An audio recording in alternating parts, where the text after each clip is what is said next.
The city buzzed with its usual rhythm, cars honking, people rushing, life moving at its own chaotic pace. But for Officer Brad Turner, today felt different. He gripped the steering wheel of his squad car a little tighter, his jaw clenched as he cruised through the streets. He had seen all kinds of people in his years on the force, but there were some he just didn't have patience for. He didn't say it out loud, but it showed in the way he worked, in the way he looked at certain people. And then, just as he turned a corner, he saw him. A young black man, walking down the street, hoodie up, minding his business.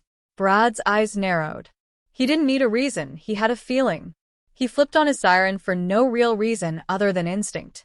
The young man stopped, confused, then turned around as the officer approached. "Hands where I can see 'em," Brad barked. The young man, Elijah Carter, barely had time to react before he was pushed against the hood of the car. He didn't fight back. He knew better. He'd seen it happen before. "What did I do?" Elijah asked, his voice calm but tense. Brad didn't answer. Instead, he patted him down roughly, searching for something, anything, to justify his actions. But there was nothing. No weapons, no drugs. Just a wallet, a phone, and a folded piece of paper in his pocket. Brad scoffed. "Where are you headed?" "Work," Elijah muttered. Brad wasn't convinced. "Yeah? Where's that?" Elijah let out a slow breath. "Downtown. First day." Brad rolled his eyes and shoved the wallet back into Elijah's chest.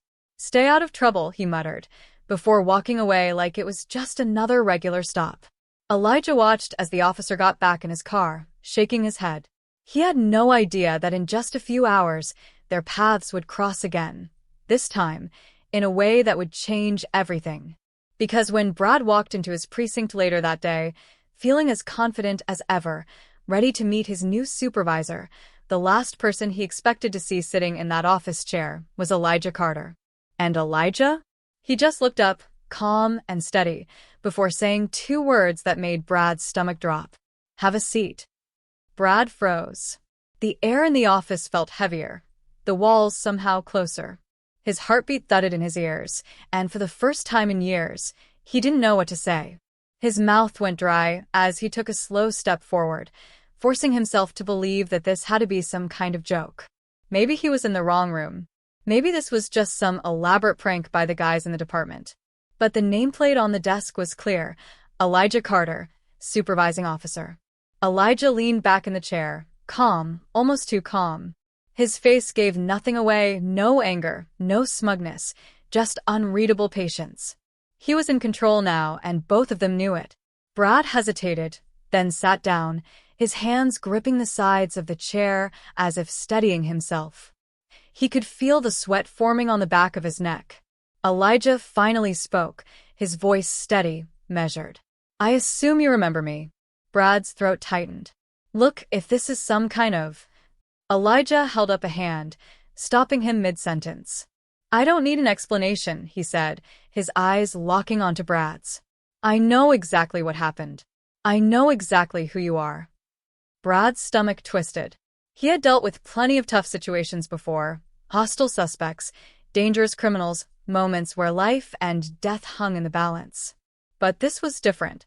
This wasn't something he could control with authority or force. Elijah studied him for a moment before shifting his attention to a file on his desk. He flipped through the pages casually, but Brad knew it wasn't random.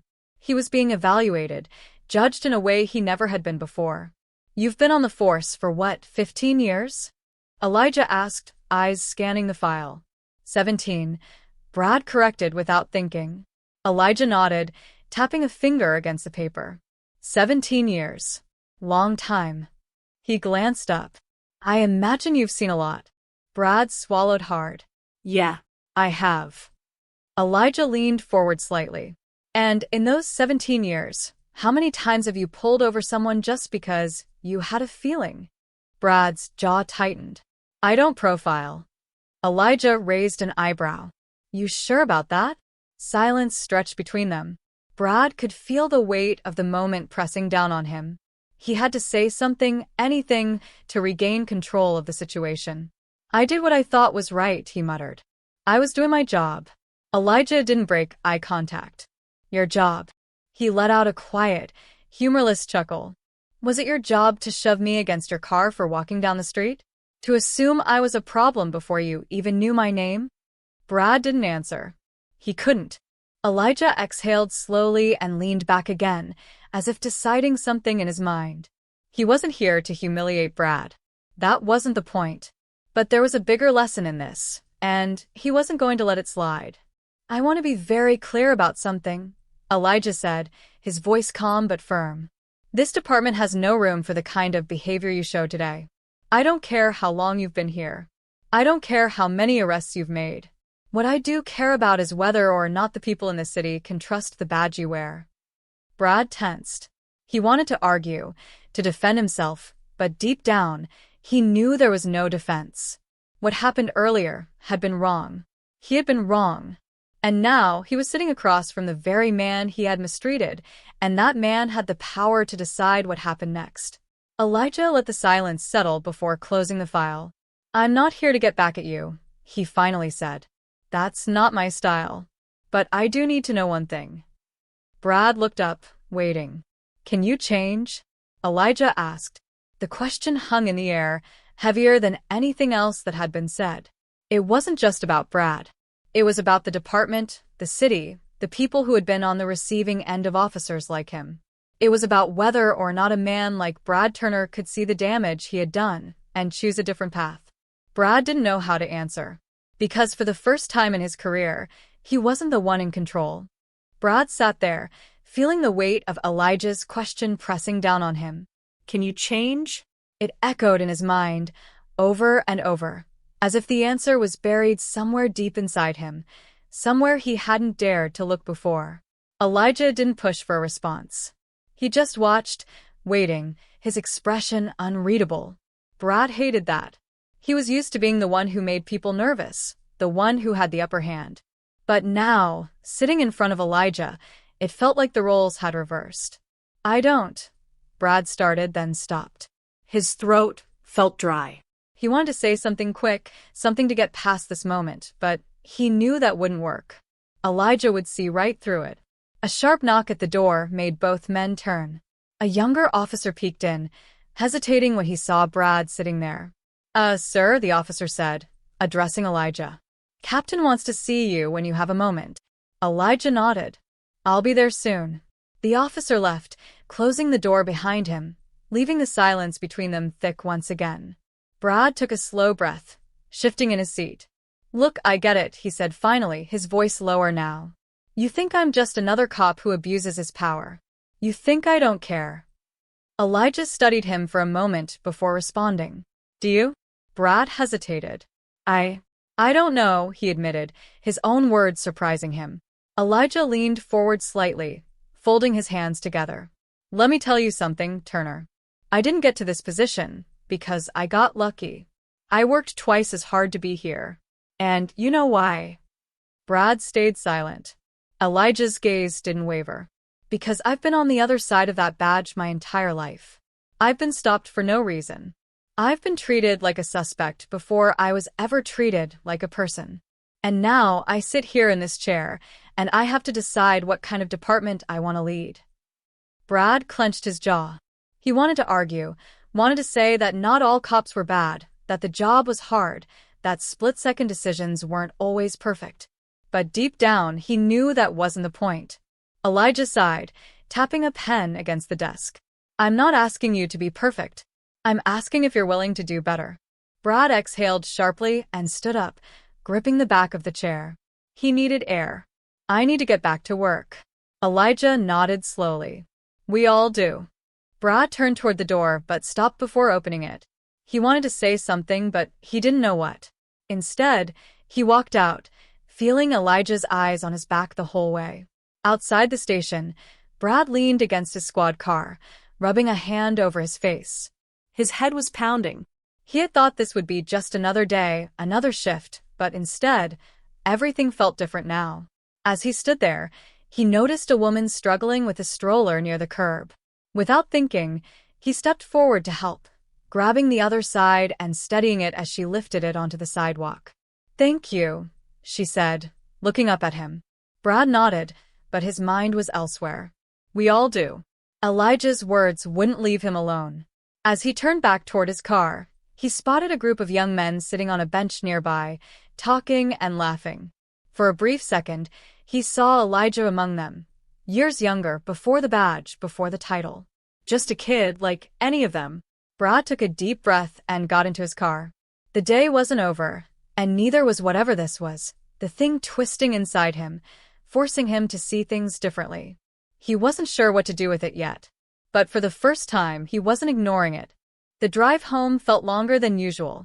The streets were familiar, but Brad's mind was anywhere but the road. His hands tightened around the steering wheel, his thoughts circling back to the way Elijah had looked at him, calm, steady, like he had already made up his mind about the kind of man Brad was. The worst part was, Brad wasn't sure if he was wrong. As he pulled up to his driveway, the house felt different, smaller somehow, as if it couldn't contain the weight of the day.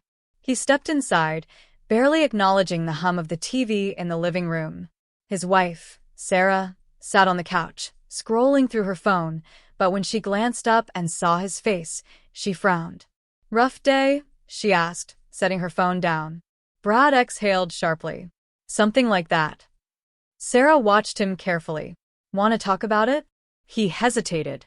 They had been married for 12 years, and she had always been his sounding board. But this wasn't like the usual frustrations of the job. This wasn't a bad shift or an argument with a suspect. This was something deeper, something uncomfortable. He sat down beside her, rubbing his hands together. "You ever feel like maybe you've been looking at things the wrong way for a long time?" Sarah tilted her head. "What do you mean?" Brad sighed. "I had a run-in with someone today. Twice, actually." He paused, trying to find the right words. "First time, I pulled him over. Thought he looked suspicious." Sarah's expression didn't change, but he could see the shift in her eyes. "And the second time?" Brad let out a humorless chuckle. "He was sitting in my boss's chair." Sarah's eyebrows lifted slightly, but she didn't interrupt. She let him talk, let him unravel the mess in his head. "He called me out," Brad continued. "Didn't yell, didn't threaten me. Just laid it out plain and simple. And for the first time, I didn't have an answer." Sarah reached for his hand, squeezing it lightly. "Maybe that's not a bad thing." Brad looked at her, searching for something, an easy way out, maybe. A reason to dismiss all of this and move on. But she wasn't giving him one. She was asking him, without saying a word, to sit with it, to figure out what it meant. He wasn't sure he was ready for that. The next morning, Brad arrived at the station earlier than usual. He sat in his car for a long moment before getting out, watching the other officers filter in. He wondered how many of them saw things the way he did. He wondered if any of them had ever been in this position, standing at a crossroads they didn't see coming. When he finally stepped inside, he caught sight of Elijah down the hall, talking to a few officers. He carried himself with quiet authority, his presence commanding respect without demanding it. For the first time, Brad realized something. Elijah wasn't just here to do a job. He was here to change things. Brad wasn't sure if that terrified him or inspired him. He turned away, heading toward his locker, but before he could make it down the hall, a voice stopped him. "Turner." Brad's stomach tensed as he turned back.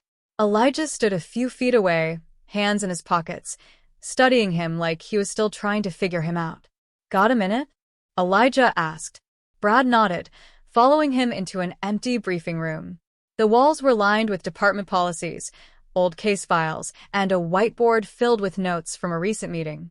Elijah shut the door behind them and leaned against the table, arms crossed. "I was thinking about our conversation yesterday." Brad stayed quiet, waiting. "I don't believe people change overnight," Elijah said. "But I do believe they can choose to be better." He let those words settle before adding, "So, I'm asking you again. Can you?" Brad's pulse quickened. This was the moment. The moment where he could brush it off, pretend like yesterday didn't shake him. Or he could admit the truth. He swallowed hard, forcing himself to meet Elijah's gaze. "I don't know how," he admitted. Elijah studied him for a long moment, then nodded. "Good. That means you're at least willing to try." Brad exhaled, feeling something loosen in his chest, just slightly. But before anything else could be said, the radio on Elijah's belt crackled to life. "We've got a situation on 5th and Maple. Officers requesting immediate backup." Elijah's eyes sharpened, and in an instant, whatever personal moment they were having disappeared. They were cops again, and duty called. "Let's go," Elijah said, already moving. Brad didn't hesitate. He followed, heart pounding, knowing that whatever happened next could change everything. Brad rushed to his squad car, adrenaline surging through his veins. He barely had time to process the conversation with Elijah before the reality of the call took over. A situation on 5th and Maple could mean anything: an armed robbery, a violent dispute, or something worse. As he pulled out of the station lot with Elijah right behind him, his grip on the steering wheel tightened. The radio crackled again. "Suspect is armed and barricaded inside the convenience store. Hostages inside. Requesting negotiator." Brad's stomach dropped. A hostage situation. This wasn't just another routine call. It was the kind of moment that defined officers, how they responded, the decisions they made under pressure. As he sped toward the scene, he stole a glance in his rearview mirror. Elijah was right behind him, his expression unreadable, his mind likely racing through the same scenarios. When they arrived, flashing lights painted the storefront in red and blue. Officers were already in position, taking cover behind their vehicles. A tense energy filled the air. A sergeant approached them. Guy stormed in, waved a gun around, and locked the doors. Owner and at least 3 customers inside. No demands yet. Brad surveyed the building. The glass windows were covered with posters and promotional signs, making it impossible to see inside. Every second that passed felt heavier. Elijah turned to the sergeant. "Any communication with him?" "Not yet," the sergeant replied. "We were waiting on a negotiator." Elijah nodded, but his eyes flickered toward Brad. It was subtle, but Brad caught it a test. He could step back and let someone else take control, or he could do something different. Brad took a breath and grabbed the radio. "This is Officer Turner with the police department. We don't want anyone to get hurt. Let's talk." Silence. The other officers shifted, waiting. Then, finally, the radio crackled. A voice, rough and strained. "No cops. Back off." Brad exchanged a glance with Elijah. Something about the voice tickled the back of his mind. It was familiar. Too familiar. Elijah must have noticed his reaction because he took a step closer. "You know him?" Brad didn't answer right away. He was too busy piecing it together, his mind pulling him back to a moment from years ago. A night he had almost forgotten, or maybe forced himself to forget. He cleared his throat. "I think so." Elijah's jaw tightened. "Who is he?" Brad hesitated, then exhaled sharply. "Marcus Reed." Elijah frowned, the name clearly meaning nothing to him. Brad looked toward the store again, his heart pounding harder now. "He's my old partner's son." Elijah's expression darkened. Brad swallowed hard. "I arrested his father 10 years ago." Elijah didn't say anything, but his eyes burned with questions. Brad's hands curled into fists. And now, it looks like he's holding a gun to someone's head. The weight of it all crashed down on him. The past wasn't just knocking, it had just kicked down the door. The weight of the past crashed into Brad like a freight train. Marcus Reed. He hadn't thought about him in years, but now, the name alone sent his pulse racing. He could still remember the day he arrested Marcus's father, how the man had screamed, how his wife had sobbed, and how Marcus, just a boy then, had watched with wide, terrified eyes. And now, that boy was inside the convenience store with a gun. Brad forced himself to focus. He had to push everything else aside. There were lives on the line. He grabbed the radio again, steadying his voice. "Marcus, it's Brad Turner. You remember me?" A long silence. Then, finally, a response. "Turner?" The voice sounded confused, almost disbelieving. "Yeah," Brad said. "I know who you are, Marcus. I know your dad." Another pause. Then Marcus laughed, a bitter, broken sound. "You know my dad? You mean you locked him up?" Brad closed his eyes for half a second. This wasn't going to be easy. "I did," he admitted. "But right now, that doesn't matter. What matters is the people inside. Let them go, Marcus. Whatever's going on, we can figure it out. You don't get it, Marcus snapped. You ruined my life. My dad, he never came home. My mom, she worked herself to death trying to keep us afloat. And me? I had nothing. No one. And now you want to figure it out? His voice cracked on the last words, raw with pain. Elijah stood beside Brad, arms crossed, listening carefully. You're doing good, he murmured. Brad's throat tightened. He wasn't sure if he believed that. The radio crackled again. You want me to let them go? Marcus's voice was softer now. And then what? You gonna arrest me too? Take me away, like you did my dad. Brad took a slow breath. I don't want that, Marcus. I just want to make sure no one gets hurt, including you. Static filled the line. Every second felt like a lifetime. Officers around them stayed tense, hands hovering over their holsters, waiting for the worst. Then, the door to the store creaked open. A woman stepped out first, clutching a little girl to her chest. Then an older man.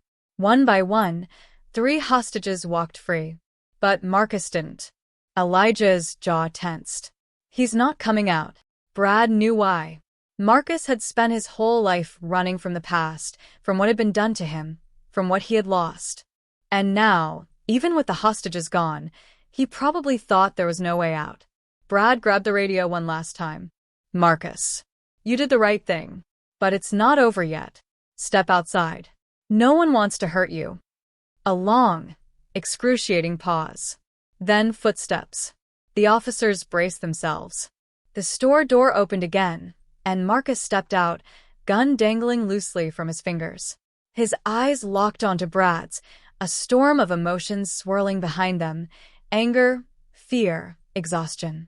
Put the gun down, son, Elijah said firmly. For a moment, Brad thought Marcus would run. His fingers twitched, his body tensed. Then, slowly, he dropped the gun. Officers rushed forward, securing him in cuffs. As they led him away, Marcus turned to Brad, his expression unreadable. You think this changes anything? Brad didn't have an answer. But then, Elijah spoke up. It can, he said, if you let it. Marcus didn't respond. He just looked away. As Brad watched them take him to the squad car, he felt something shift inside him. Maybe Marcus was right. Maybe nothing had changed. Or maybe for the first time it could. The air outside the convenience store felt heavy, thick with the kind of tension that didn't disappear right away. Officers moved quickly, securing the scene, but for Brad, everything seemed to slow down. The flashing lights, the distant radio chatter, it all faded into the background as he watched Marcus being led away. He wanted to say something, maybe even offer words that could make a difference. But Marcus never looked back. He just climbed into the back of the squad car, staring straight ahead like he had already accepted his fate. Elijah stood beside Brad, hands on his hips, watching the same scene unfold. After a long moment, he turned his head slightly. You okay? Brad exhaled. I don't know. Elijah studied him. You did good back there. Brad let out a dry chuckle, shaking his head. Yeah? Tell that to Marcus. Elijah didn't respond right away. He just let the word sit. Then, finally, he said, people don't change overnight. But sometimes you plant the seed.